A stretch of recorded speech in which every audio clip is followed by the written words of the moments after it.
Buenas tardes con todos y todas las presentes. Es un gusto tenerlos en el segundo encuentro de nuestro webinar Diagnóstico del Abuso Sexual Infantil a cargo de nuestra querida expositora Paola Cercado. Hemos venido hablando ya el martes pasado acerca de los fundamentos conceptuales del abuso sexual infantil. Hoy abordaremos acerca de los mitos del abuso sexual infantil.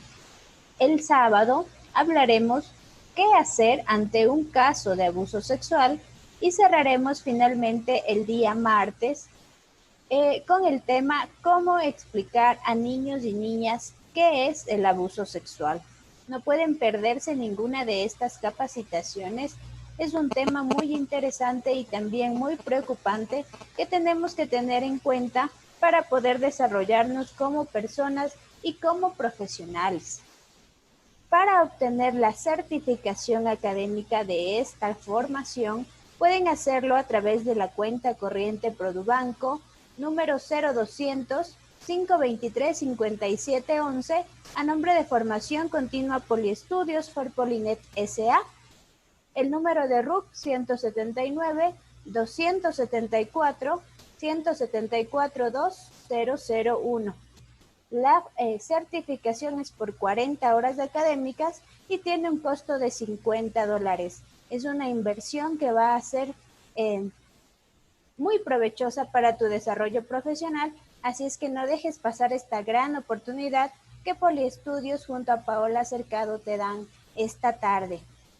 También les invito a que se inscriban ya en los MOOCs que tenemos habilitados. Visita nuestra fanpage de Formación Continua Poliestudios y aquí podrás encontrar toda la información acerca de nuestros Black Months que vamos a tener en este mes, ¿no?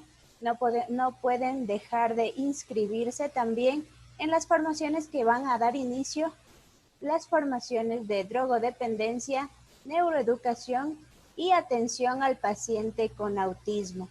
Todas estas formaciones tienen una certificación que les va a ayudar a crecer profesionalmente.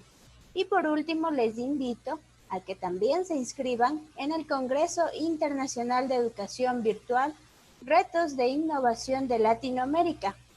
Este congreso se va a desarrollar el 19, 20, 21, 22 de noviembre.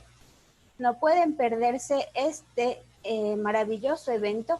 Vamos a contar con grandes exponentes reconocidos a nivel nacional e internacional y que de seguro va a ser muy provechoso para cada uno de ustedes.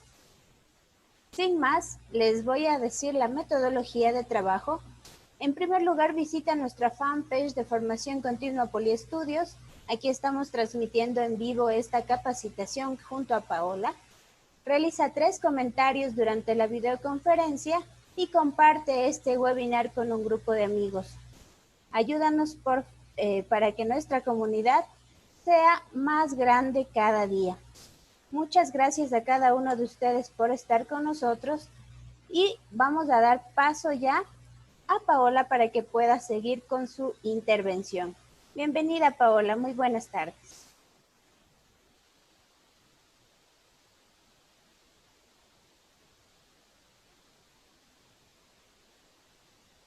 Paola, ¿puedes encender tu micrófono, por favor? Perdón.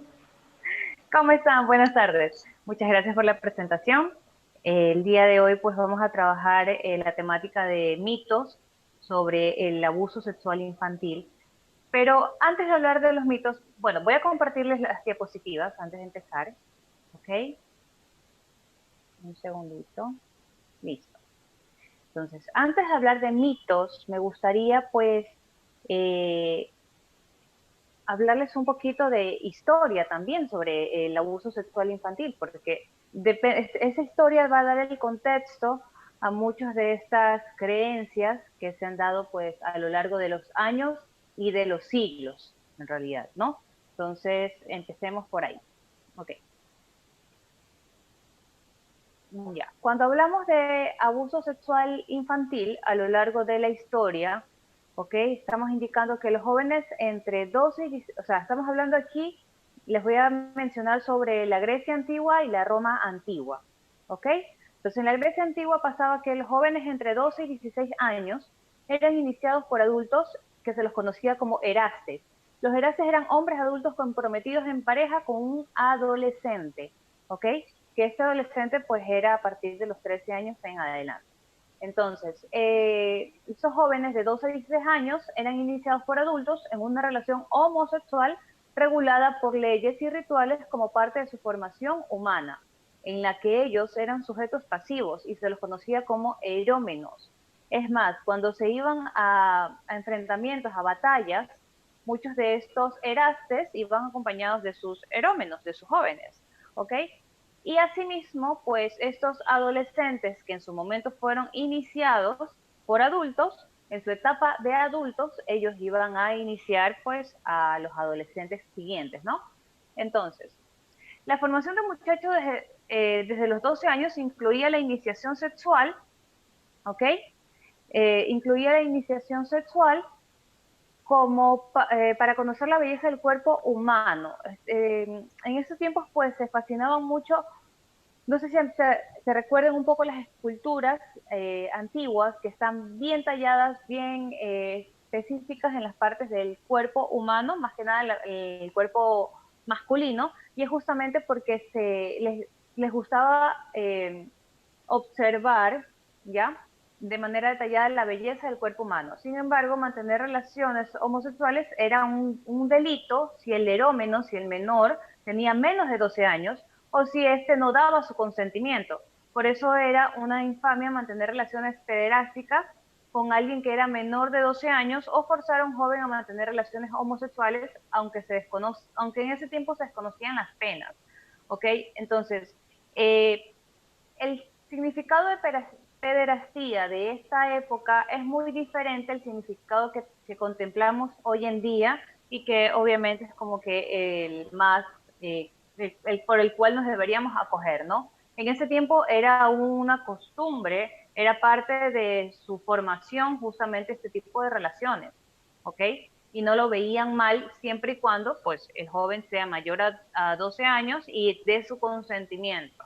Sin embargo, pues hoy en día sabemos perfectamente que esto es abuso sexual infantil. ¿Ok? Sin embargo, muchos de esos niños, pues los más pequeños eran esclavos de los griegos y estos lamentablemente podían ser usados como objetos sexuales ya que le pertenecían a su amo y éste decidía qué hacer con este niño. O sea, era su decisión lo que pasaba o dejaba de pasar con este menor de edad. ¿Ok? Listo. Entonces, existía además el peligro de que los niños griegos fueran violados en las escuelas griegas. El filósofo Esquines, en uno de sus discursos, explicaba o indicaba que había que prohibir al maestro que abra las escuelas o al profesor de gimnasia los gimnasios antes de la salida del sol o cuando éste se esté ocultando, porque había mucho recelo justamente de que se queden a solas con los chicos. ¿Ok? Entonces, porque se creía, se pensaba y parecía que pasaba que en las escuelas, en los colegios, sí se violaba a los menores de edad. ¿Ok? Y por otro lado, en Roma antigua, los niños eran objeto de abusos sexuales, principalmente por medio de coito anal. Y se producía este abuso con niños tanto castrados como sin castrar. ¿Ok? Sin embargo, el derecho penal romano castigaba estas conductas a través de la figura legal de estupro. En ese tiempo, pues ellos ya manejaban sus propias leyes y ya tenían los castigos respectivos ante diferentes prácticas, ¿ok? Entonces ya habían castigos frente a lo que es estupro, que es el abuso o la violación a un menor de edad. ¿Ya? Por otro lado tenemos pues el Imperio Bizantino, que estamos hablando del 324 y 1453 antes de Cristo. Entonces se indicaba que los abusos sexuales a niños se producían con frecuencia y muchas madres asustaban, o sea, optaban por asustar a sus hijos para que no vagaran lejos de casa, ya que corrían el riesgo del ataque sexual de pedófilos que ofrecían dulces y nueces para llevarse a los niños.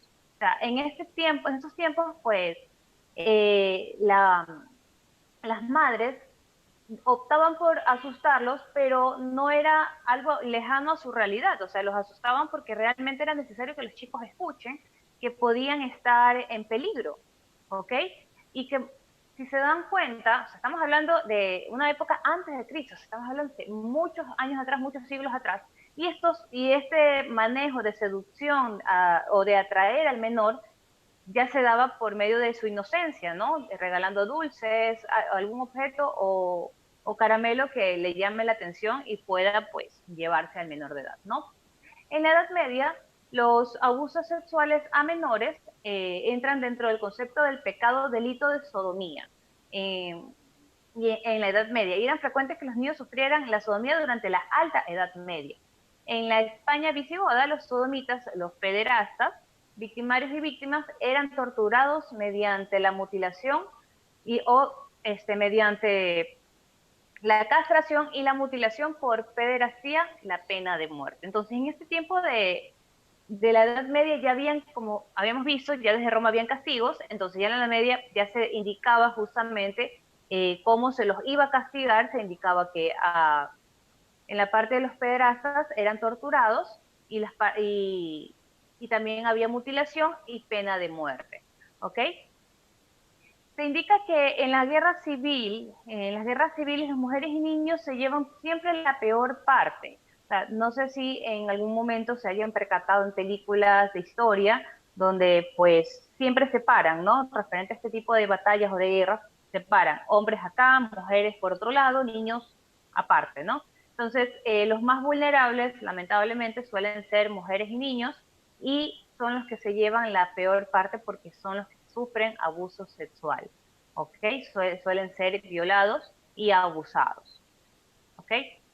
Los niños van a seguir sufriendo abusos sexuales, puesto que la pobreza y el hambre hace que estos niños sean presas fáciles para muchos pedófilos, y también porque se vieran abocados a practicar la prostitución como única vía de escape del hambre. O sea, en esta época ya había, lamentablemente, pues una de las más grandes problemáticas era la falta de alimentación y muchos de estos niños y adolescentes optaban por prostituirse, por vender sus cuerpos justamente por un pan o por algo que les pueda llenar el estómago, ¿ya? Entonces, los mitos sobre el abuso sexual infantil solo han contribuido a oscurecer el conocimiento, desproteger a las víctimas y brindarles impunidad a los ofensores, ¿ok? Y es muy cierto, o sea, hoy en día muchos de estos mitos que voy a presentarles ahora sí más adelante, eh, lo único que ha producido justamente pues es que no le creamos a los niños, que pensemos que en nuestro hogar no va a pasar, que tal vez esa persona, si yo la vi muy amable o tiene hogar, tiene familia, ¿cómo va a ser posible que abuse de un menor de edad?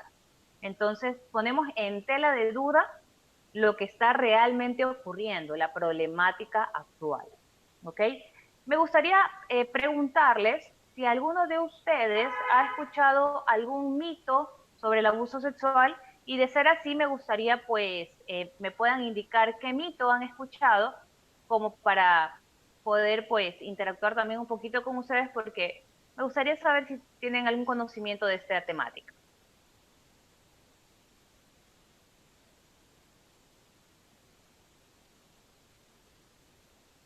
Bueno, continuemos entonces.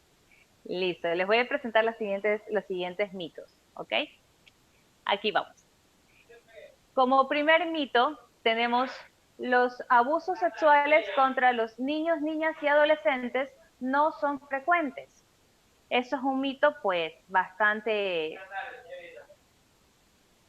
No son, bueno, entonces como realidad tenemos que son un problema común en la infancia. Esta es la realidad de este mito, que son un problema común en la infancia. Según datos de la OMS, 1 de cada 5 mujeres y 1 de cada 13 hombres adultos declararon haber sufrido abusos sexuales en la infancia, pero solo un 30% de los casos son denunciados.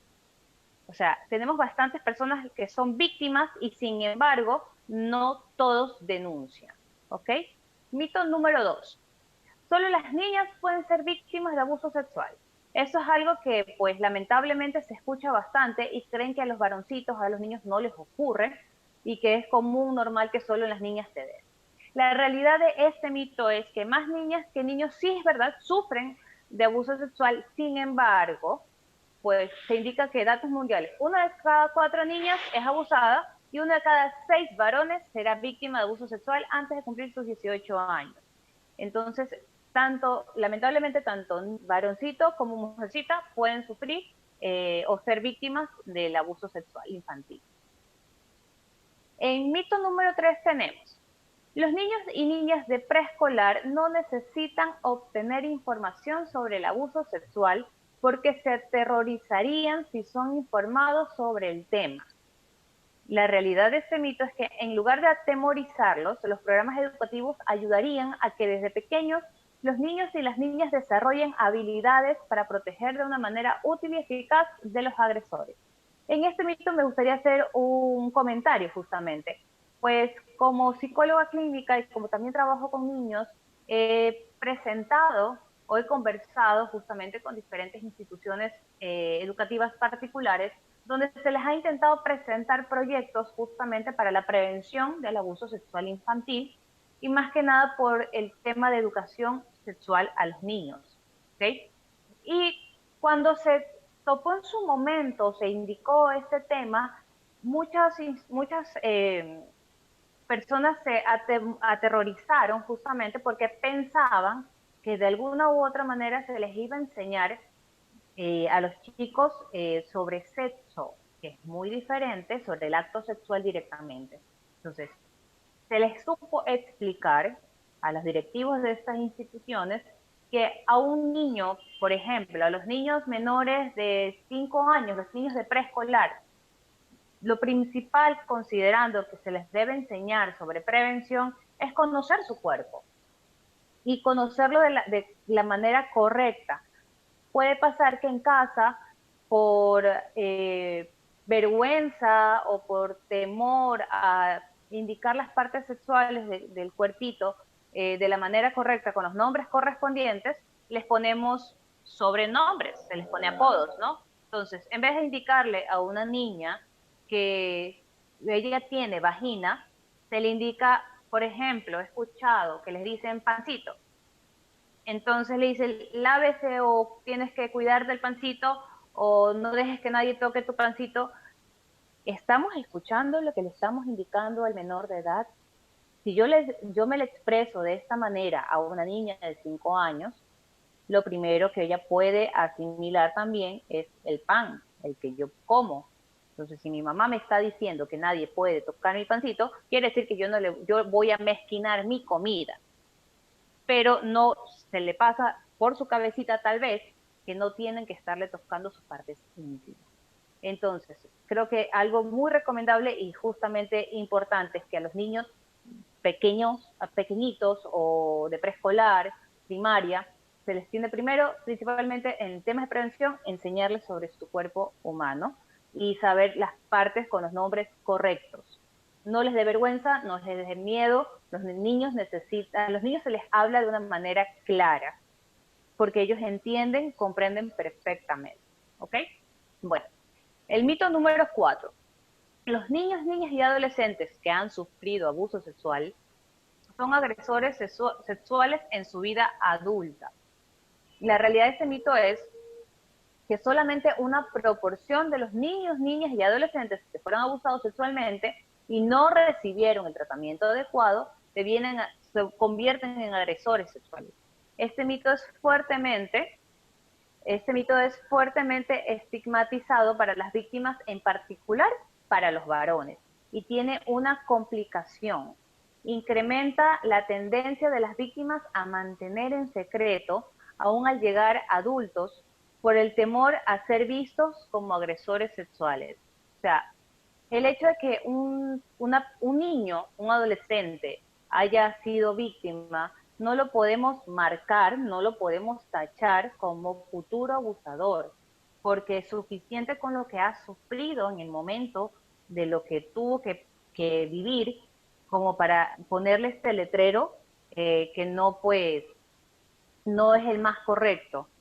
porque ellos no decidieron lo que les ocurrió. Lamentablemente fue algo que pasó y que necesita ser tratado, sí. Necesita ayuda, por supuesto, pero no todas las personas que han sufrido abuso se convierten en agresores. ¿Ok? 5. Los abusos sexuales ocurren contra niños, niñas y adolescentes de familias con menores recursos. La realidad de este mito es que ocurren sin distinciones en todos los estratos socioculturales, tanto en personas de bajos recursos como personas que tengan tal vez el dinero suficiente, un estrato social súper alto, puede ocurrir el abuso sexual infantil. No influye el estrato social, no influye la religión, no influye absolutamente nada de esto. ¿Okay? Lamentablemente es una problemática que lo podemos ver en todo momento, en todos lados, y que sí necesitamos erradicarla de raíz. Mito número 6.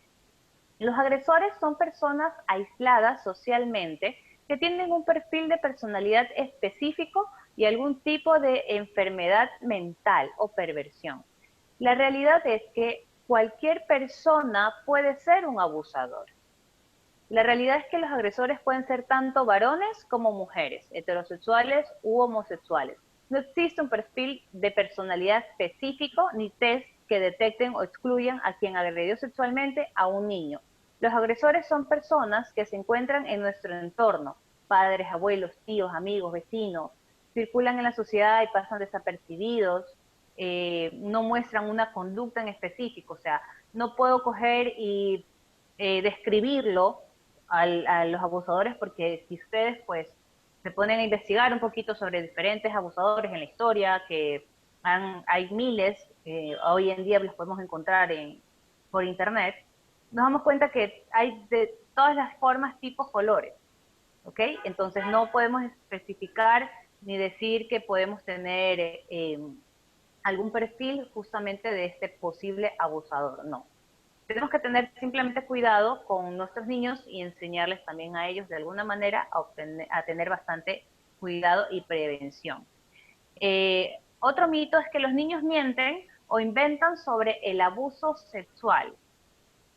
Para empezar, los niños no tienen por qué mentir sobre este tema. O sea, un niño pequeño, ¿ok?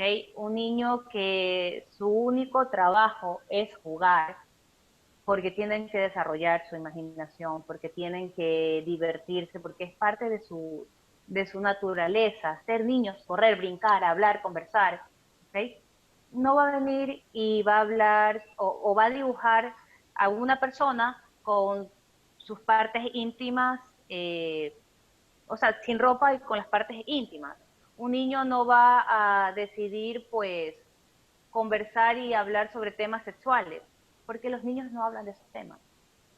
Un niño se le puede sentar al lado a conversar de qué comió o lo que soñó, su imaginación empieza a fluir y tú te puedes poner a jugar y son súper divertidos. Pero en ningún momento de sus conversaciones ellos incluyen temas sexuales.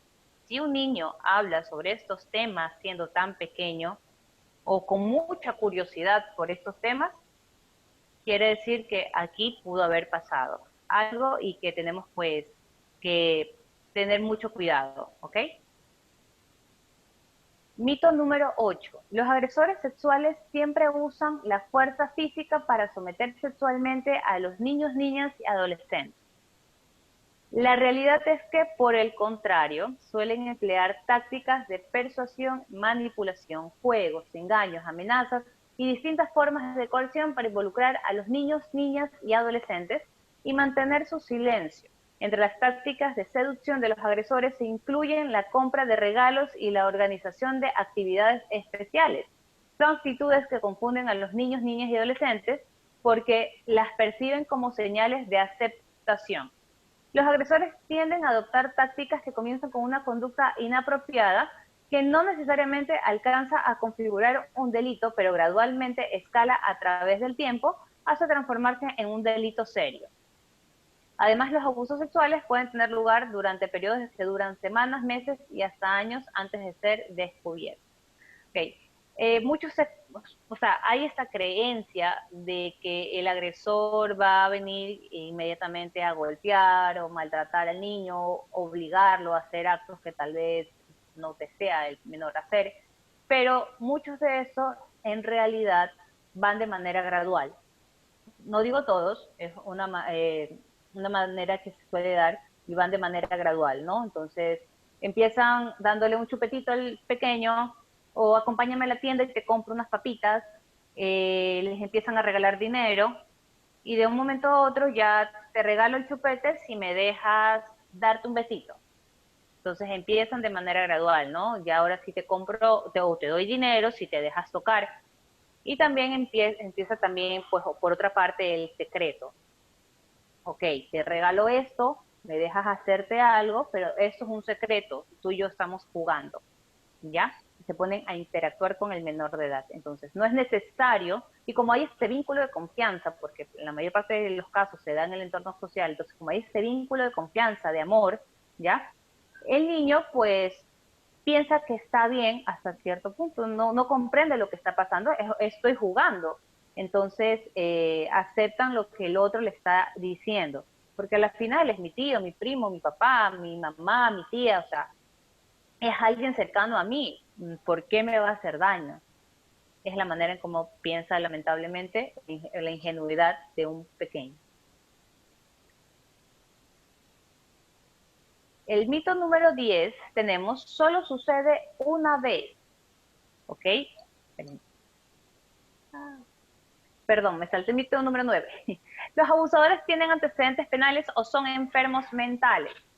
La realidad es que no hay un perfil como les indicaba.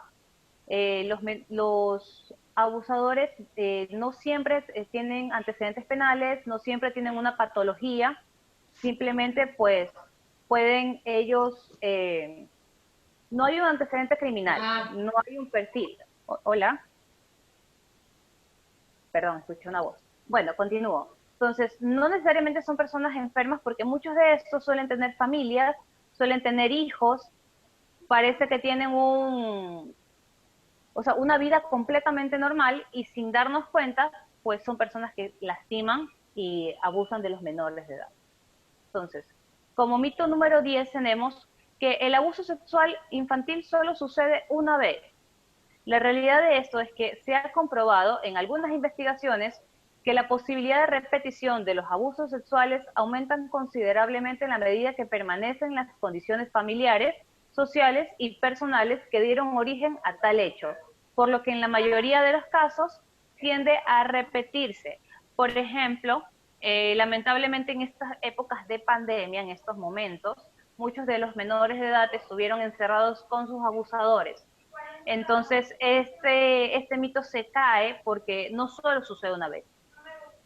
Para mala suerte de estos pequeños, no podían irse a ningún lado, no podían conversar con absolutamente nadie, entonces se repetía constantemente el daño que les estaban ocasionando. ¿Ok? Entonces, pues, repito, no es que sucede solo una vez, y hablando fuera del caso de menores de edad que han sido abusados, no solo los de pandemia, años atrás o momentos atrás, pues como muchas veces se da en el círculo social del menor de edad, entonces cada vez que iba donde mi tío, cada vez que me llevaban donde el amigo de mi papá, sucedía y siempre pasaba, entonces el mito se cae. Mito número 11, el agresor es totalmente desconocido. No necesariamente, repito, en el 93% de los casos por un familiar suele suceder por un familiar cercano o por una persona de confianza, como se suele conocer, un enemigo conocido. ¿Okay? Entonces, bueno, esta vez este mito se los he repetido constantemente porque es el que más se da, se escucha mucho, pero el 93% de los casos se da dentro del círculo social del menor de edad. ¿Okay? Según estadísticas mostradas por el INEC, 1 de cada 4 niños y 1 de cada 6 niñas son abusados sexualmente antes de cumplir los 18 años. Hoy sabemos que más de 2.609.876 sobrevivientes existen o sea, como sobrevivientes adultos de abuso sexual en el Ecuador. Quiere decir que en su momento, cuando fueron pequeños, estamos hablando de 2 millones de personas, es algo sorprendente saber que hay esa gran cantidad de personas que cargan con este daño, con este dolor, que muchos no denunciaron, que muchos no fueron tratados y que de alguna u otra manera pues tienen que aprendieron a vivir con estos recuerdos y con este dolor en su corazón, ¿ok? Y un total de 150 millones de mujeres y 73 millones de hombres a nivel mundial, según la Organización Mundial de la Salud. O sea, como se conoce y se sabe, no es una problemática de Ecuador, no es algo que pasa aquí en el país específicamente, lamentablemente esto pasa en todo el mundo, es una problemática grave alrededor del mundo, en todos los países, y que de alguna u otra manera esperamos pronto o en su momento se cree la conciencia para poderlo prevenir.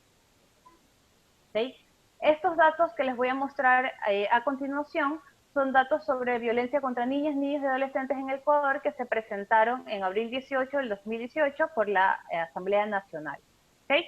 Entonces, en temas de acoso y abuso sexual, indicaron que 1 de cada 10 mujeres de 15 o más años fue abusada sexualmente durante su infancia o adolescencia.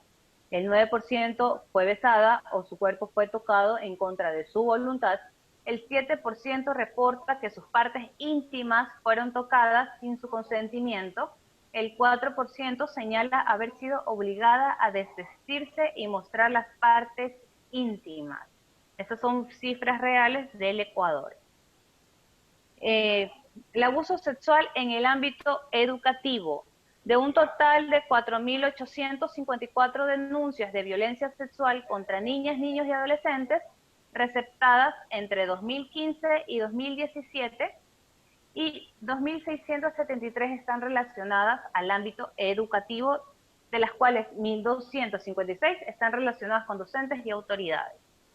Es bastante lamentable tener en cuenta que eso de aquí es bastante lamentable saber que como padre de familia tú envías a tu hijo o a tu hijo a la escuela con la idea de que aquí te lo van a cuidar, lo van a proteger, porque se supone que el ámbito escolar, la escuela, el colegio, es el segundo hogar de los pequeños. Y saber que a tu pequeño lo están lastimando dentro de su segundo hogar, como se lo debería conocer, es algo bastante pues doloroso y necesitamos erradicarlo. De cada 10 víctimas de violación, 6 corresponden a niñas, niños y adolescentes. 65% de casos de violencia sexual contra niñas, niños y adolescentes son cometidos por familiares, el 14% de manera periódica, 1 de cada 4 no avisó y 1 de cada 3 le creyeron. O sea, lamentablemente, aparte de que a los niños les cuesta comentar o explicar lo que les está ocurriendo. Ellos no es que hoy los abusaron y ese mismo día fueron de mamá y papá y le explicaron lo que le hicieron. Absolutamente eso no pasa. Tienen miedo, son amenazados, se sienten culpables por lo que ocurrió, entonces deciden muchos callar, me van a pegar, me van a retar, no me van a creer. Y efectivamente pasa, no les creen en muchos de los casos y tienen temor a contarlo por esto, porque ya se conoce que sí ha pasado también que los golpean, también les dicen que es culpa de ellos, que ellos son los que están provocando lo que les ocurrió, entonces prefieren pues mantenerse callados. Tal vez no son todos, pero el hecho de que hayan niños que lo realicen, o sea, que hagan esto de no conversarlo, es muy grave. Se constata la dificultad de las familias para prevenir y actuar frente al abuso sexual.